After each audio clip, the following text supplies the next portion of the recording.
Hello बच्चों, मैं आमिर जिंदर। हम लोग बात करेंगे इलेक्ट्रोमैग्नेटिक इंडक्शन ईएमआई की। ईएमआई चैप्टर में हमने सीख लिया था कि इंडक्टेंस या इंडक्शन क्या होता है, एडी करंट क्या होता है। आज हम लोग जो पढ़ने वाले हैं वो आप पढ़ने वाले हैं सेल्फ इंडक्टेंस। सेल्फ इंडक्टेंस क्या होता है, क्यों होता है, क्या इसका डेरिवेशन है, क्या इसका यूज है, एप्लीकेशन पार्ट है, किस किस तरह का एक्सपेरिमेंट हम इसे बेस करते हैं, वो सारी बातें सिखाने वाला हूं। आइए बिल्कुल जीरो से मैं आपको बता दूं एक बारी पहले कि तब भी फ्लक्स का चेंज होता है तो फ्लक्स के चेंज होने से ईएमएफ इंड्यूस हो जाता है। माइंड इट, फ्लक्स के चेंज होने से ईएमएफ इंड्यूस हो जाता है, ये हमने डिस्कस कर लिया था।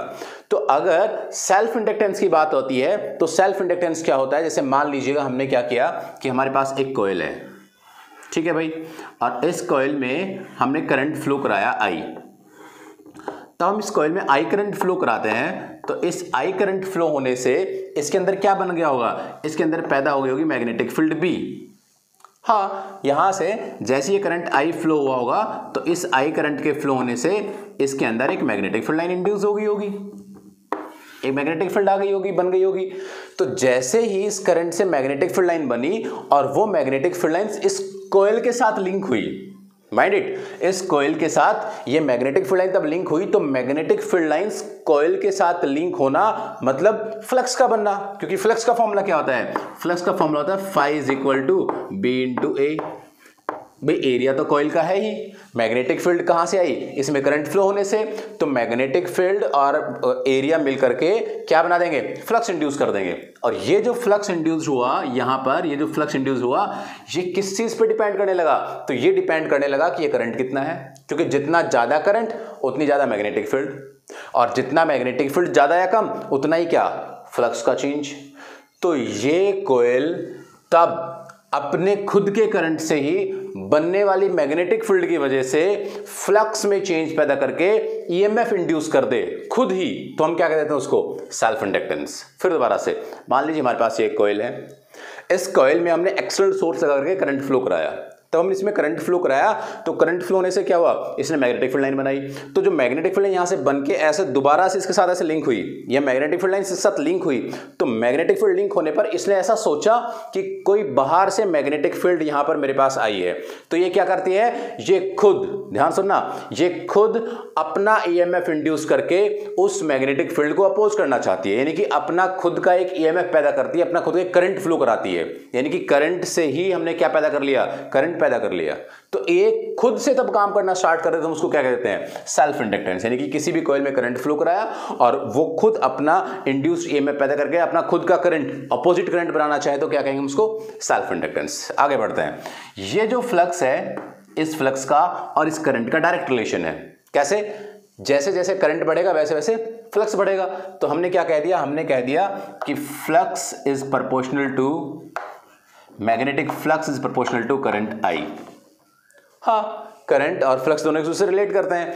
अब यहां से इस प्रोपोर्शनलिटी के साइन को हटाएंगे तो कांस्टेंट आएगा, और यहां पे जो कांस्टेंट आया that is L I. What is that L, that L is constant,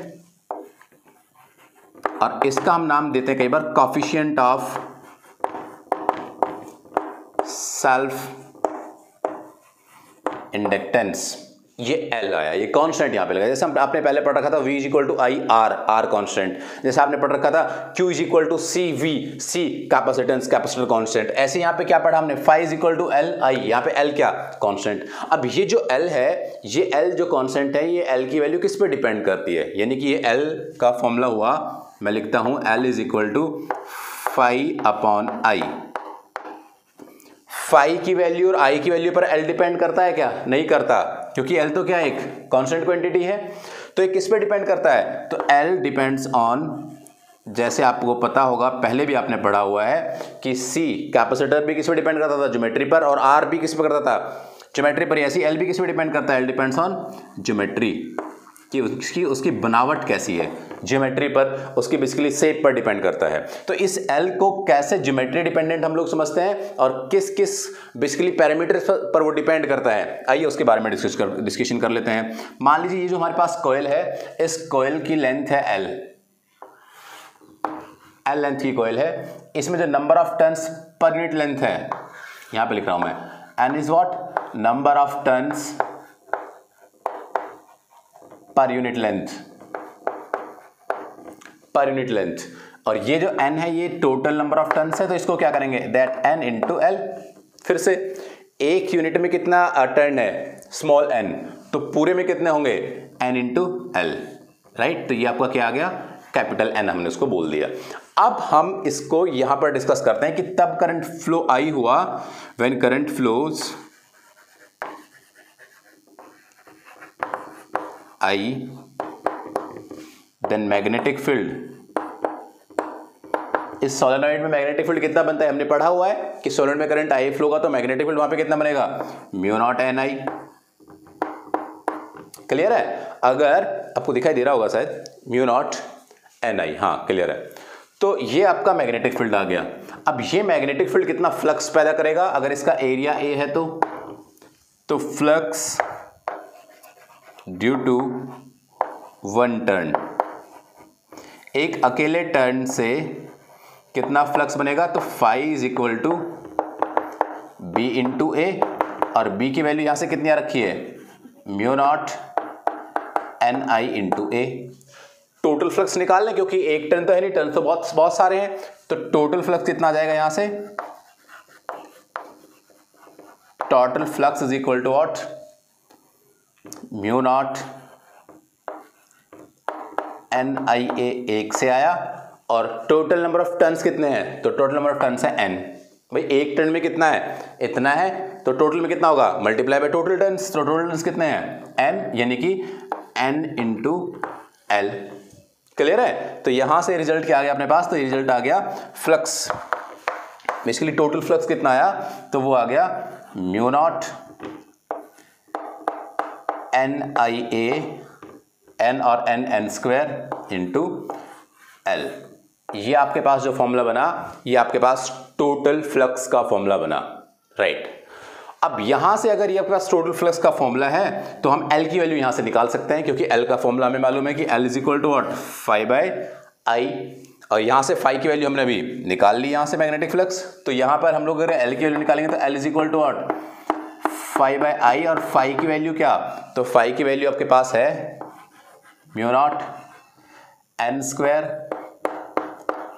I A into L upon I से आई मर गया, और एल का फॉर्मूला आया म्यू नॉट एन स्क्वायर ए इंटू एल। और देखिए एल प्योर ज्योमेट्री पर ही डिपेंड करता है, म्यू नॉट ये भी कांस्टेंट है, एन नंबर ऑफ टर्न्स बनावट पे डिपेंड है, ए एरिया कितना उसका, और एल लेंथ कितनी है। तो ये बहुत इंपॉर्टेंट है, ये आपको दिमाग में रखना है कि एल किन किन चीज़ों पर कैसे डिपेंड करता है, नंबर ऑफ टर्न्स के स्क्वायर की टर्म्स में, एरिया से डायरेक्टली, लेंथ से डायरेक्टली। तो ये हमें एल की डिपेंडेंस के बारे में बात की कि ये किस किस तरह से ज्योमेट्री पर डिपेंड करता है एल।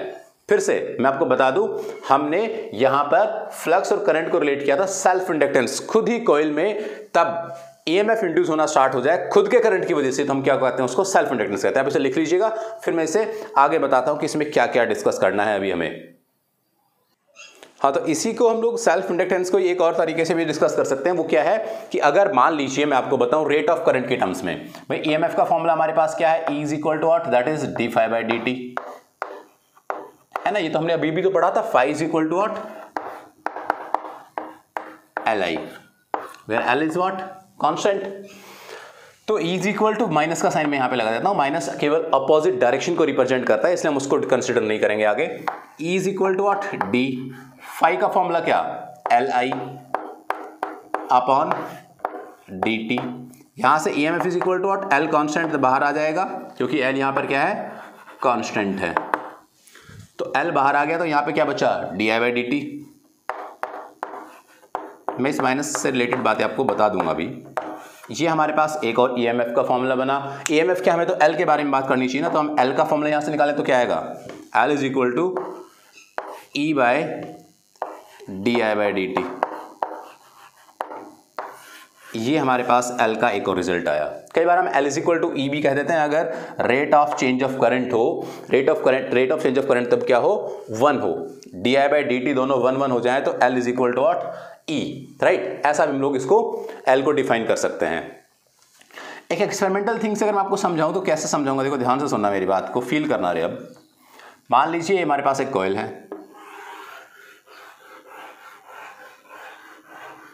ठीक है, बड़ा सा बना दिया मैंने, और इधर ये बैटरी लगी हुई है और यहाँ पर एक स्विच लगा हुआ है ऐसे। ठीक है बच्चों, अब यहाँ से हमने 2 बल्ब लगाए, एक यहाँ लगाया, या पहले क्या करता हूँ मैं एक एक को समझा दूँ क्या? चलो दोनों को एक साथ समझा देता हूँ, टाइम ज़्यादा खर्च नहीं करेंगे। ये हमने एक बल्ब लगाया यहाँ पर और एक बल्ब हमने लगाया इधर ऐसे। ठीक है, अब इसका नाम मान लीजिए मैंने दे दिया B1 और इसको मैं कह देता हूँ B2। B1 और B2 अपने बल्ब के नाम हुए। ये अपने पास एक सोलेनॉइड है और ये हमने यहाँ पर बैटरी कनेक्ट कर दी और ये स्विच S। जैसे ही मैं इसको ऑन करूँगा तो कौन सा बल्ब जलेगा और वो किस कंडीशन में जलेगा, ये एक्सप्लेनेशन मैं आपको देता हूँ। अब जैसे ही मैंने इसको ऑन किया, ऑन करती क्या हुआ, यहाँ पे करंट आया, इसने करंट को क्या किया, अपोज। तब इसने करंट को अपोज किया तो पूरा करंट कहाँ से गया, यहाँ से गया। तो B1 है वो B1 क्या होगा, ग्लो करेगा। कब, स्टार्टिंग में।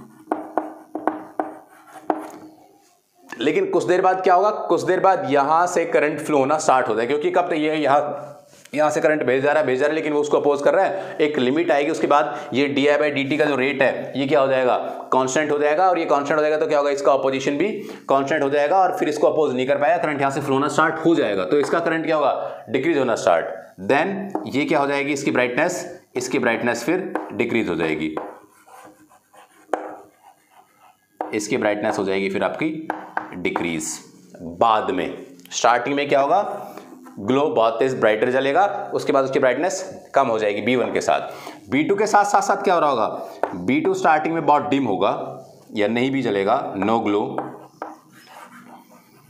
क्यों, ऐसा क्यों, ऐसा इसलिए क्योंकि यहां पर करंट पहुंचेगा ही नहीं, ये इसको अपोज कर देगा, करंट को जाने नहीं देगा आगे, तो यहां पे करंट पहुंचेगा नहीं तो ये जलेगा नहीं। और तब यहां पे करंट पहुंचेगा तो फिर क्या होगा, फिर स्टार्ट ग्लोइंग।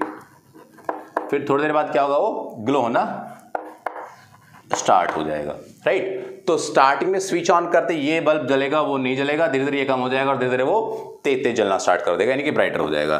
तो ये अपने पास B1 B2 की कंडीशन आपसे वो कैसे भी पूछ सकता है। ऐसा पूछ सकता है कि इंडक्टर के पैरेलल में अगर हम बल्ब लगाएंगे तो क्या होगा, इंडक्टर की सीरीज में बल्ब लगाएंगे तो क्या होगा, किस किस तरह से उनके सब रिएक्शंस है, स्टार्टिंग में क्या होगा, बाद में क्या होगा, टाइम के रिलेशंस आपसे डिस्कस कर सकता है। तो हो सकता है इस तरह की बात वो आपसे डिस्कस करें। ये वाली चीज़ आप प्लीज़ अपने नोट में चिपका लें कि किस तरह से हम लोग इस तरह के क्वेश्चन को डील करेंगे। और EMF का एक नया फॉर्मूला हमने डिस्कस किया इसमें।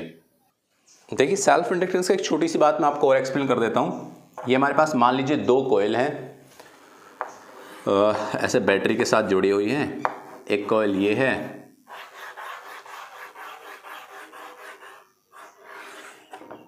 और इधर बैटरी लगी हुई है कहीं पे और यहाँ कहीं स्विच लगा हुआ है, ठीक है। दूसरा मैं अगर डिस्कशन करूँ तो एक और इसके साइड में यहाँ पर, या फिर मैं दूसरा कॉइल ले लेता हूँ। यहाँ पर ऐसे एक बैटरी से जुड़ा हुआ कॉइल है स्विच के साथ।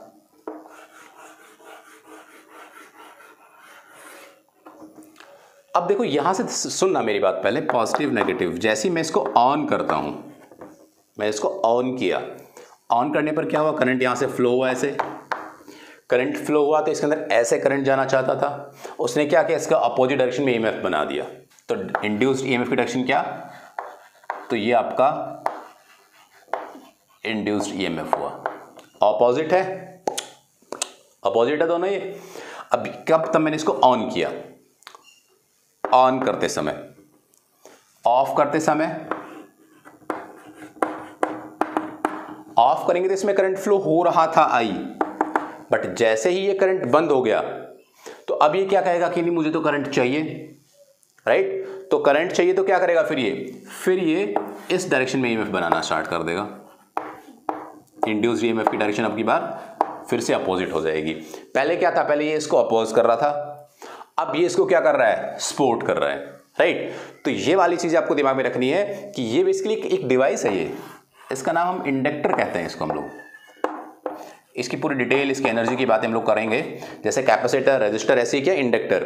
तो तब ऑन करते हैं तो इंडक्टर अपोज करता है, ऑफ करते हैं तो इंडक्टर सपोर्ट करता है। तो ये वाली कहानी आपको समझ में आनी चाहिए कि किस तरीके से इंडक्टर बिहेव करता है। तब हम स्विच ऑन यानी कि इसके साथ बैटरी कनेक्ट करके या सोर्स कनेक्ट करके ऑन और ऑफ करते हैं किसी भी स्विच को, किसी भी बैटरी को, राइट। तो ये हमने इंडक्टर के बारे में यानी कि सेल्फ इंडक्टेंस के बारे में बातें सीखी। सेल्फ इंडक्टेंस कुछ नहीं है, खुद से कॉइल के अंदर उसी की बनाई हुई मैग्नेटिक फील्ड की वजह से, उसी की बनाई हुई मैग्नेटिक फील्ड की वजह से जो इंडक्शन हो, जो इंड्यूस हो, वो सेल्फ इंडक्टेंस कहलाता है। इसकी एप्लीकेशन भी है जैसे स्पार्किंग में, या हम लोग जो कॉइल बाइंडिंग करते हैं उसको बाइंडिंग में हम लोग यूज करते हैं। वो सारे एप्लीकेशन हम लोग डिस्कस करेंगे बाद में जाके, एप्लीकेशन पार्ट तब उसके आएंगे, राइट। तो ये हमने कहानी पढ़ी केवल इंडक्टर्स के बारे में कि इंडक्टर होता क्या है, इसका कॉम्बिनेशन पढ़ेंगे, इसकी एनर्जी के बारे में लोग नेक्स्ट सेक्शन में डिस्कस करेंगे। Thank you very much.